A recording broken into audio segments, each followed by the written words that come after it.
నమస్తే ఫ్రెండ్స్, ఒక్కసారి ఈ పాప గొంతు వినండి. ఎంత ముద్దుగా ఉందో ఈ పాప, ఎంత ముద్దుగా పాట పాడుతుందో ఒక్కసారి వినండి.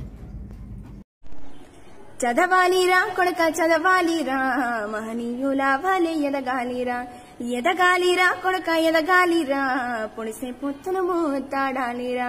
ఓ సాహు మహజన నా పంచ ప్రాణమా,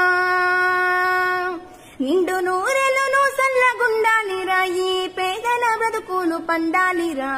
చదవాలిరా కొడుక చదవాలిరా, మహనీయుల వలె ఎదగాలిరా, ఎదగాలిరా కొడుక ఎదగాలిరా, పొడిసే పొత్తును మూతాడాలిరా. అజ్ఞానము తోటి మన తాత తండ్రులు అంధకారంలోనే బ్రతికిండ్రురా, ఎట్టి చేసుకుంటూ మట్టి మోసుకుంటూ ఎన్నో బాధలు అనుభవించారురా. బ్రతుకంతా చేసిర్రు త్యాగాలురా, వాళ్ళ గుండె గాయము మంట బయలెల్లరా. చదవాలిరా కొడుక చదవాలిరా, మహనీయుల వలె ఎదగాలిరా, ఎదగాలిరా కొడుక ఎదగాలిరా, పొడిసే పొత్తును మూతాడాలిరా.